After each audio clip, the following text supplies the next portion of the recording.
अस्सलाम वालेकुम नाज़रीन, ड्रामा सीरियल बेरंग की आने वाली एपिसोड में आप देखेंगे फाहरा बेगम जो एनी को जलील करने का कोई मौका हाथ से जाने नहीं देती। वो तो पहले ही एनी को अपने घर के लिए मनहूस समझती है, लेकिन अब जब अफान को फाहरा बेगम इस हाल में देखेगी तो वो फाहरा बेगम का सारा गुस्सा एनी पर उतरने वाला है। वो एनी से कहती है कि तुम्हारी वजह से मेरे बेटे की जान भी जा सकती थी।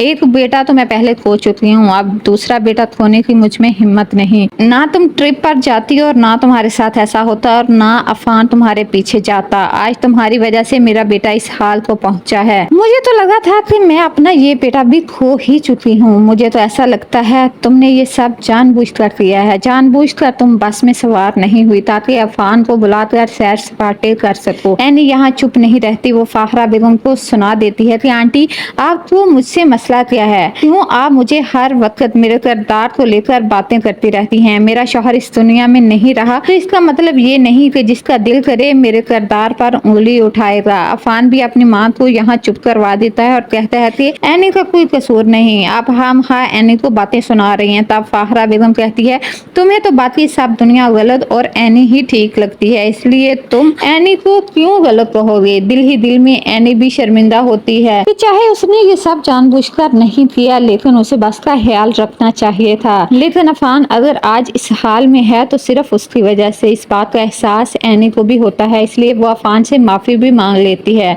तो अगले ही सीन में आप देखेंगे कि फरी जो एनी का सामना करने से अब कतराती है, क्योंकि उसे पता है कि उसका जब भी एनी से सामना होगा वो उससे पूछेगी कि उस दिन रात वो अकेली गाड़ी में उस लड़के के साथ क्या कर रही थी और वो लड़का कौन था। जब एनी सबके सामने फरी से ये सवाल करती है तो वो साफ इनकार कर देती है। वो एनी से कहती है कि भाभी आप मेरे साथ ऐसा क्यों कर रही हैं? आप क्यों मुझ पर इल्जाम लगा रही हैं? मैं तो घर से क्या अपने कमरे से ही बाहर नहीं गई और आप मुझ पर इल्जाम लगा रही हैं सिर्फ अपने और अफान भाई के टॉपिक से घर वालों की तवज्जो हटाने के लिए ये सब कर रही हैं, ताकि सब लोग जो आपसे सवाल कर रहे हैं वो मुझसे करना शुरू हो जाएं। लेकिन आयमा जिसको पता है कि उस दिन वाकई ही फरी बाहर से आई थी, लेकिन वो भी चुप रहेगी क्योंकि अभी उसे लगता है कि उसकी पोजीशन नहीं थी वो फरी के खिलाफ जा सके।